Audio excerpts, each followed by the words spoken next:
The escape pod screamed through the purple atmosphere like a dying star. Inside, Commander Jake Morrison gripped the damaged controls with bleeding hands. His ship, the USS Horizon, was now nothing but scattered debris in orbit.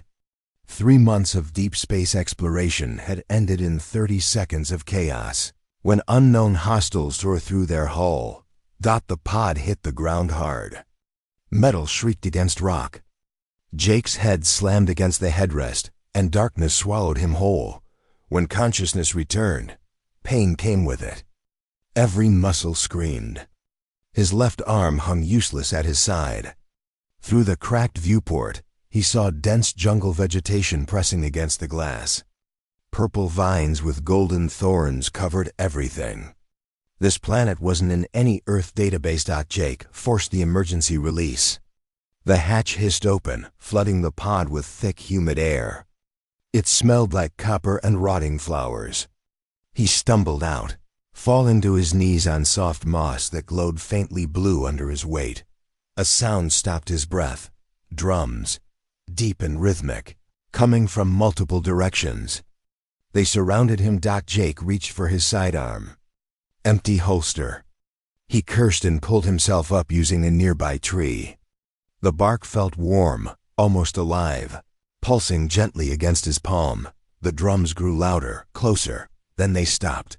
Silence, pressed down like a physical weight. Jake's heart hammered so loud he thought it might give away his position. He pressed his back against the tree and tried to control his breathing. A twig snapped to his left. Then his right. Behind him. In front. They had him boxed in perfectly. The first figure emerged from the purple shadows. Then another. And another. Within seconds, Jake counted 20 of them forming a perfect circle around him. They stood nearly 8 feet tall. Their skin was deep blue, marked with white patterns that seemed to move and shift in the dim light. They wore armor made from what looked like bone and leather, decorated with feathers and carved stones. Each carried a spear with a blade that gleamed with an impossible sharpness, but their faces held Jake frozen. They were almost human. Too human.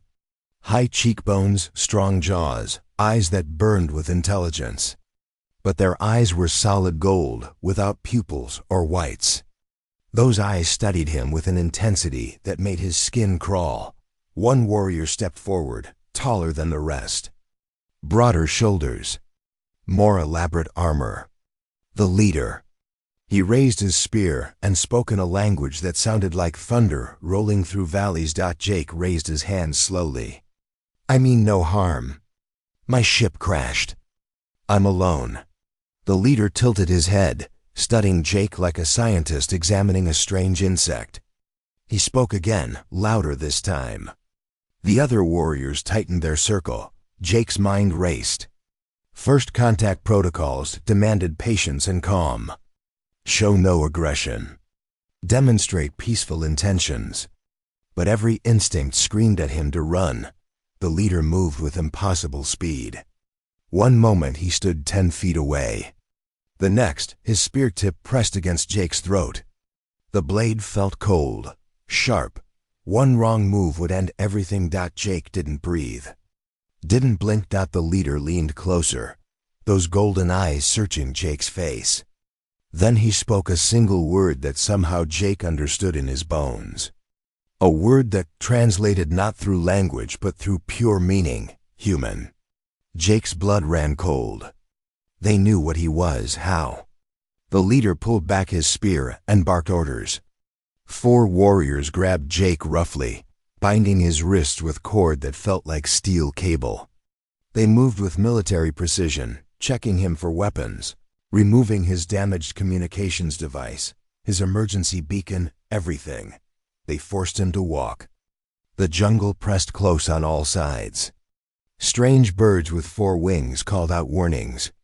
Insects the size of his fist scattered as they passed. Somewhere in the distance, something large screamed.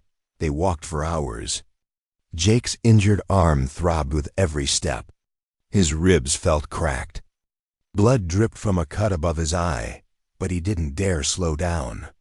The warriors showed no mercy, pushing him forward whenever he stumbled. Finally, the jungle opened up. Jake stopped breathing. Before him stretched a city that should not exist. Massive structures built from white stone reached toward the sky. Towers connected by bridges. Gardens hanging in midair. Technology and nature merged so perfectly that Jake couldn't tell where one ended and the other began. And everywhere, thousands of these blue-skinned people moved with purpose. Children played in the streets. Merchants sold goods in crowded markets. Warriors trained in open courtyards. This was no primitive tribe. This was a civilization. The leader pushed Jake forward. They entered the city, and immediately every eye turned toward them. Conversations stopped. Children pointed. Warriors reached for weapons. Jake had never felt so exposed. So alien. So completely alone. They climbed stairs carved into the side of a massive central pyramid. Up and up until Jake's legs burned, and his lungs screamed for air that seemed too thin at this height. The warriors showed no strain, their breathing steady and calm. At the top sat a throne carved from a single piece of black stone, and on that throne sat Death itself. She was smaller than the warriors, maybe 7 feet tall, but power radiated from her like heat from a fire. Her armor was black and gold, more elaborate than anything Jake had seen. Curved horns rose from her helmet. Her face was sharp, beautiful in a way that felt dangerous, but it was her eyes that stopped Jake's heart. Unlike the solid gold of the others, hers held pupils. Deep purple pupils that seemed to see through. Skin and bone directly into his soul. This was the tribal chief, and she looked at Jake like he was already dead. Leader who captured Jake knelt before her, throne, and spoke rapidly in their language. She listened without moving, those purple eyes never leaving Jake's face. When the warrior finished, silence fell across the pyramid top. Even the wind seemed to hold its breath. The chief stood slowly. She descended the throne steps with the grace of a predator. Each footfall echoed like thunder. She stopped 3 feet from Jake, studying him with an expression he couldn't read. Then she smiled. It was not a friendly smile. She raised one hand and spoke. Her voice was deep, musical, and somehow Jake understood every word. Welcome, human. We have waited a very long time for one of your kind to fall into our hands. Jake's mouth went dry. What do you want from me? Her smile widened, showing teeth slightly too sharp to be human. That depends entirely on what you can tell us about Earth's defenses. The world tilted. Jake's mind spun. How did she know about Earth? How did any of this make sense? The chief circled him slowly. You see, human, your people destroyed something precious to us. 50 of your years ago, an Earth warship entered our space. They came with smiles and promises of peace. We welcomed them with open hearts. She stopped directly in front of him. And they slaughtered 3,000 of our children while they slept. Jake's breath caught. That's impossible. Earth hasn't had contact with alien species. Our first deep space mission started only 5 years ago. Lies, she hissed. The word cut like a blade. We have waited decades for revenge. We have prepared. We have grown strong.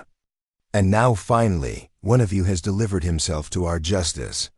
She turned to the assembled warriors. Take him to the holding cells.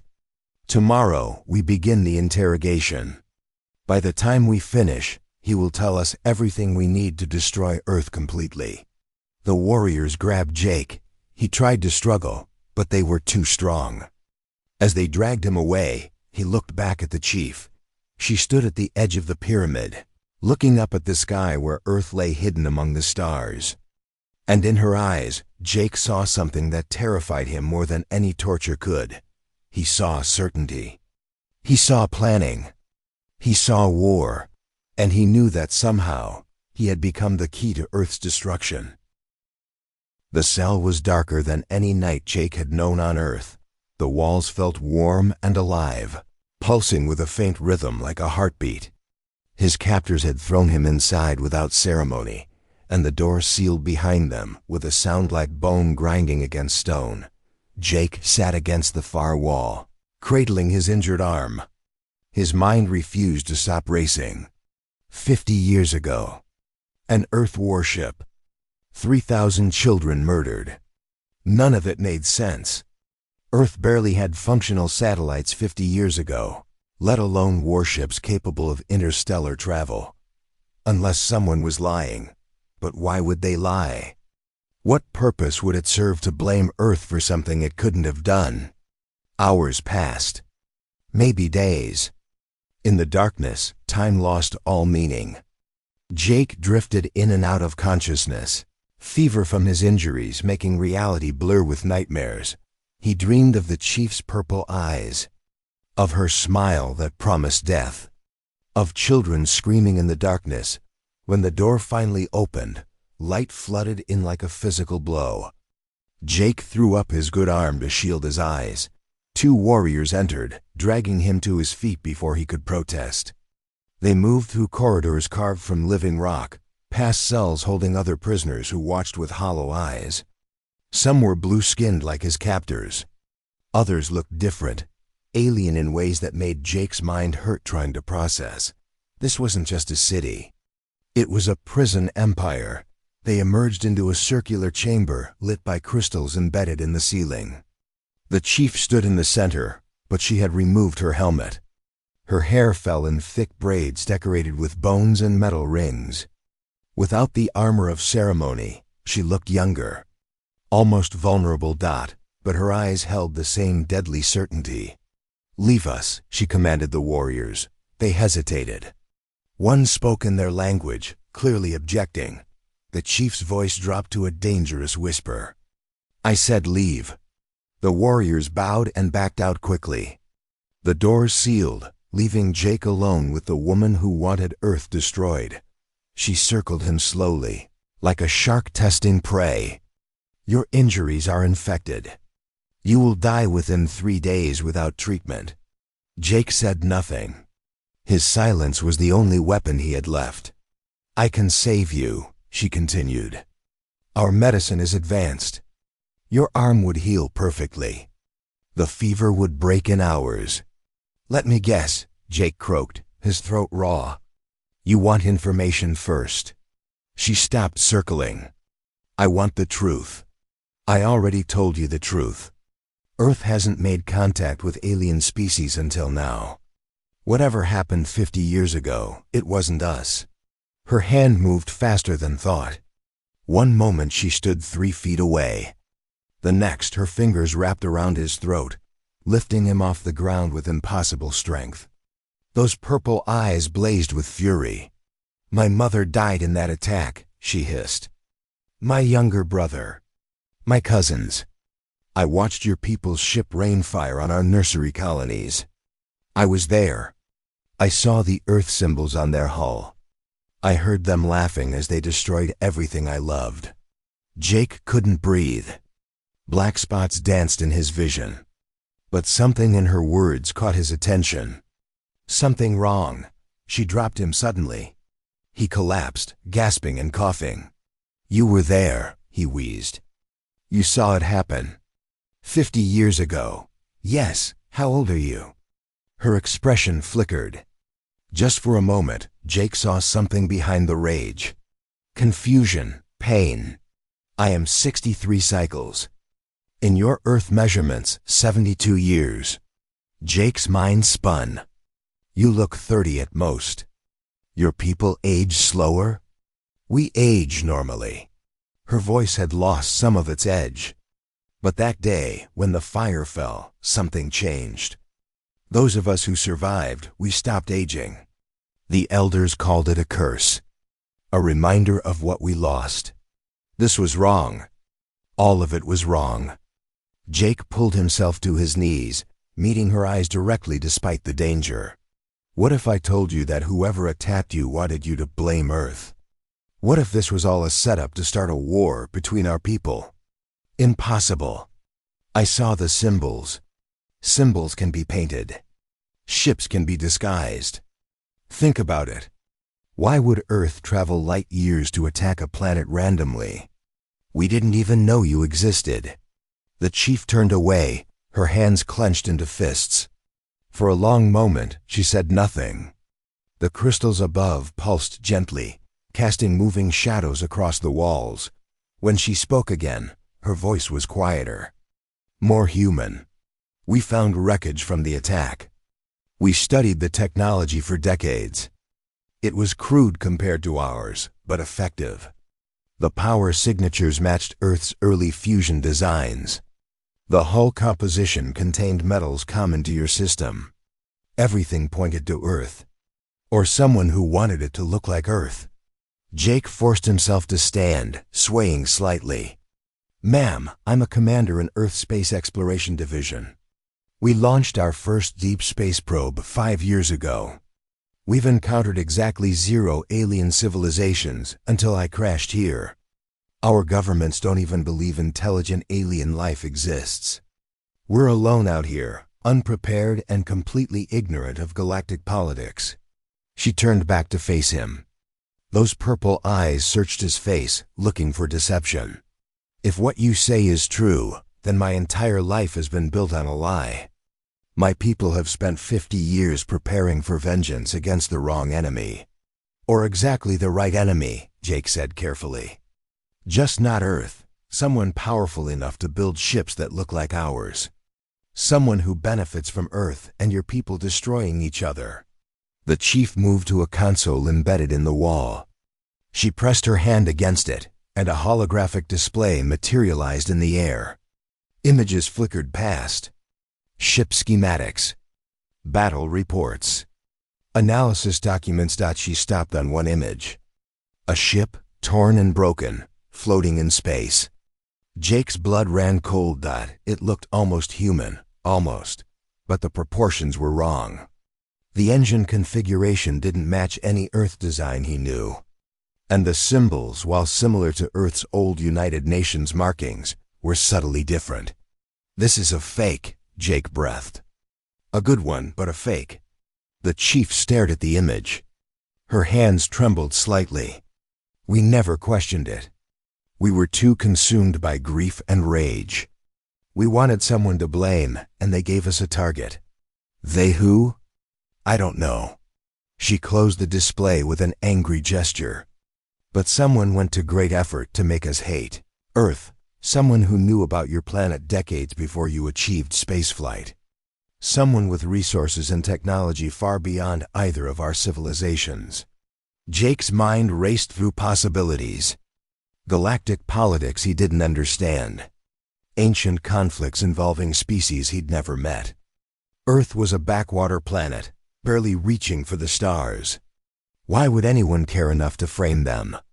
Unless Earth had something they wanted. Something worth starting a war over. The chief moved to the door, then stopped. Without turning around, she spoke softly. "What is your name, human?" "Jake, Commander Jake Morrison." "My name is Kira. I am chief of the Valken people, guardian of 7 colonies, and daughter of the murdered High Mother." She finally turned to face him. "And I may have just realized I've spent 50 years planning to destroy innocent people." The weight of those words hung in the air like smoke. "Tomorrow, I present you to the Council of Elders," Kira continued. "They expect me to execute you publicly as a symbol of our coming war against Earth. They have waited too long for this revenge. They will not accept your story easily. What will you tell them?" Kira's expression hardened. "I don't know yet. But tonight, I will review every piece of evidence we collected. Every scan, every report, every testimony from the survivors. And if I find proof that we were deceived, then someone will pay dearly for the lies they fed us." She opened the door. Warriors waited outside. "Bring medicine," she commanded them. "Treat his injuries. He needs to be healthy for tomorrow." "My chief," one warrior protested. "The council ordered. The council is not here." "I am." Her voice carried absolute authority. "Do as I command." The warriors bowed and moved to obey. Kira looked back at Jake one final time. "Pray your story is true, Commander Morrison. Because if you're lying to me, your death will make the fires that destroy our children look merciful." She left, taking all the light with her. Jake slumped against the wall as warriors entered with medical supplies. They worked in silence, cleaning his wounds, setting his arm, injecting him with something that made the pain fade to a distant ache, but nothing could ease the fear in his chest. Tomorrow he would face the Council of Elders. Tomorrow the truth would either save two worlds or doom them both. And somewhere in the darkness between stars, whoever had started this game was watching and waiting. Morning came too quickly. Jake woke to find his arm completely healed, the pain in his ribs gone. Whatever medicine the Valken used, it was beyond anything Earth possessed. He flexed his fingers, marveling at how perfectly everything worked. The door opened. Kira entered alone, but she looked different, exhausted. Her eyes held dark circles beneath them, and her movements lacked their usual predatory grace. "You didn't sleep," Jake observed. "I spent the night reviewing 50 years of evidence." She walked to the center of the cell and stood there, staring at nothing. "Do you know what I found?"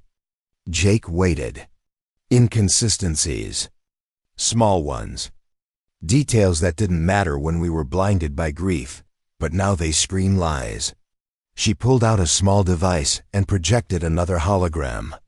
The attack happened in 3 waves. First wave destroyed our orbital defenses. Second wave hit the surface colonies. Third wave targeted the nurseries specifically. "Calculated," Jake said quietly. "Not random destruction. Strategic genocide." "Yes, but here's what we missed.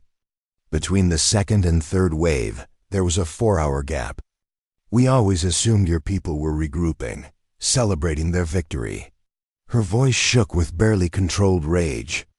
"We never questioned why they would wait, why they would give us time to evacuate." Jake's stomach dropped.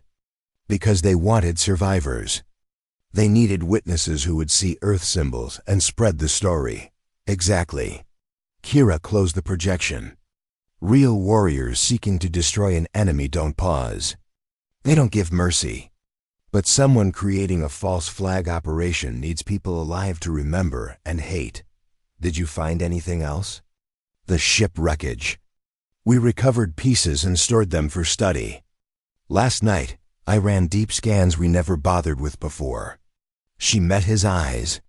The hull metal contains trace elements that don't exist in your solar system. The fusion reactors use a design that Earth won't develop for another century. Everything was built to look human from a distance, but close examination proves it's alien technology disguised. Relief flooded through Jake. "So you believe me?"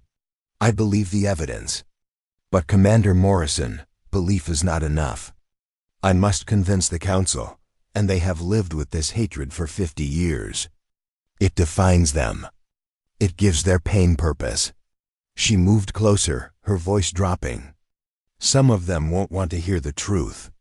Some of them need Earth to be the enemy, because admitting we were manipulated means admitting we wasted decades of our lives. What do you need from me? Stand before them. Tell your truth.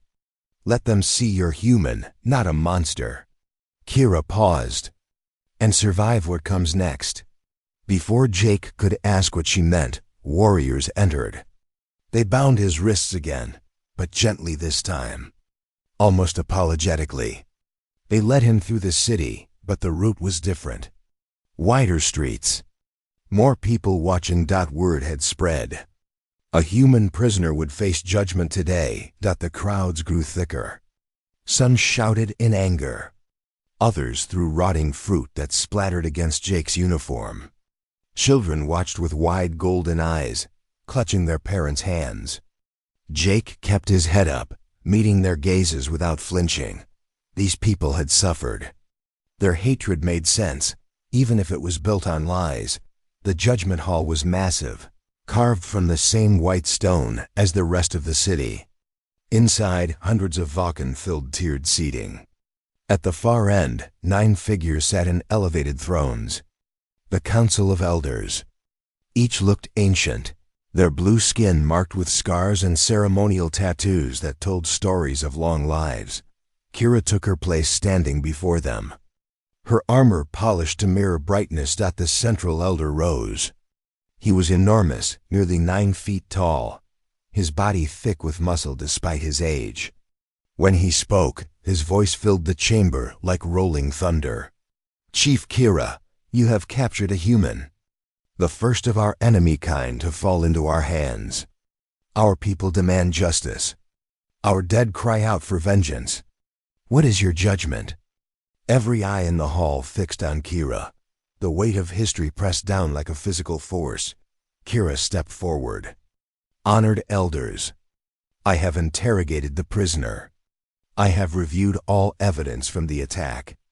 And I have discovered something that changes everything." Murmurs rippled through the crowd. The elders leaned forward. "We were deceived," Kira said clearly. "The ships that attacked us 50 years ago were not from Earth. They were designed to look like Earth vessels, but they were built by someone else. Someone who wanted us to hate humanity. Someone who has manipulated us for decades." The hall exploded into chaos. Shouts of disbelief. Roars of anger.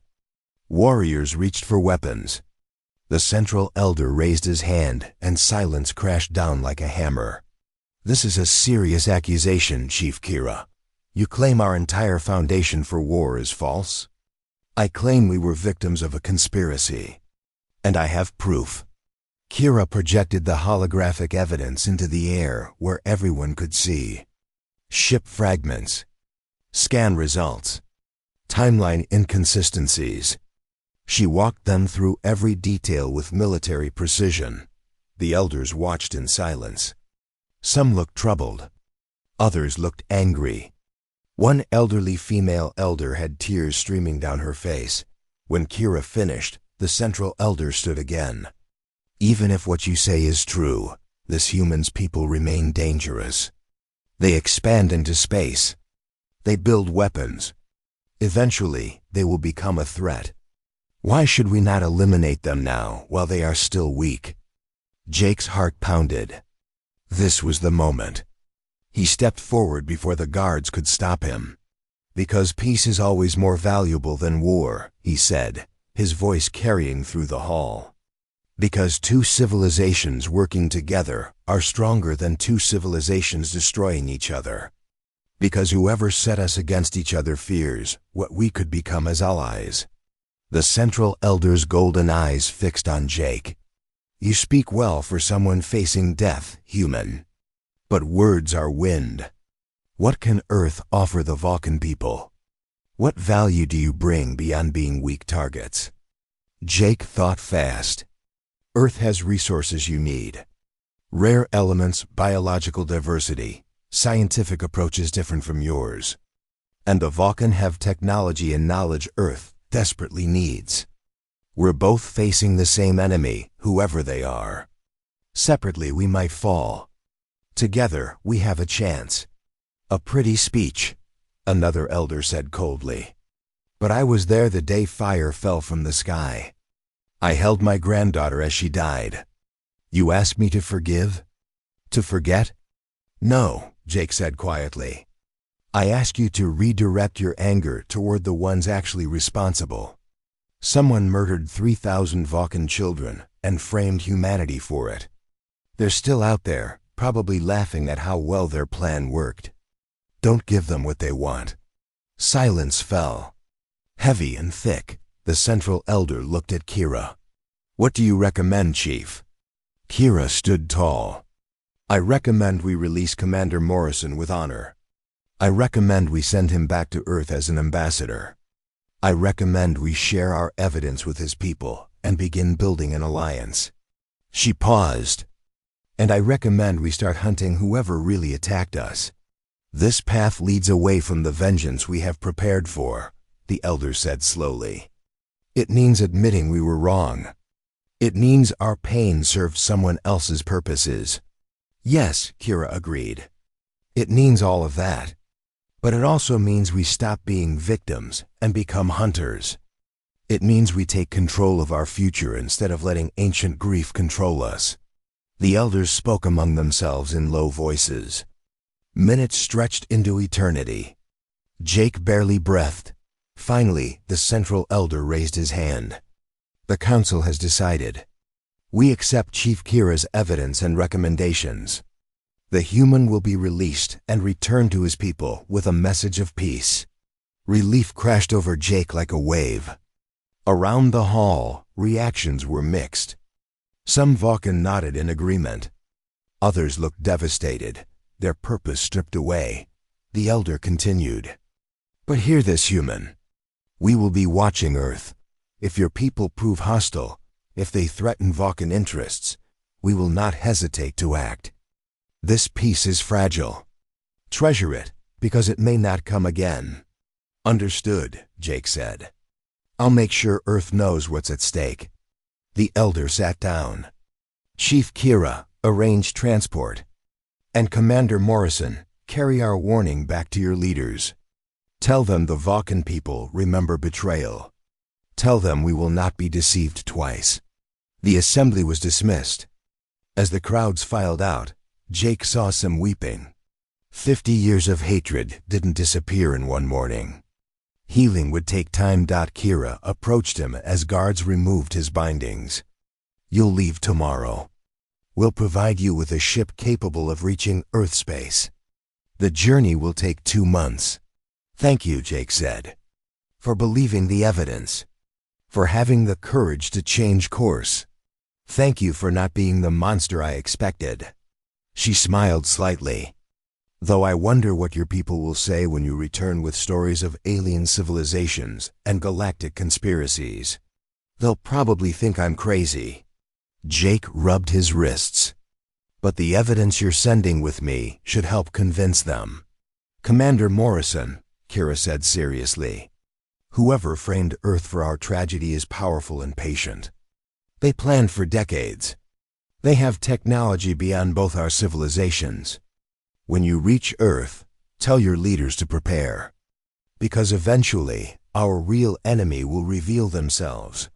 And when they do, Kira's eyes blazed with the fire Jake had first seen in them. But now it was directed properly.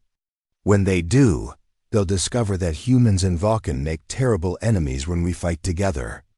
They wanted to destroy 2 civilizations. Instead, they created an alliance.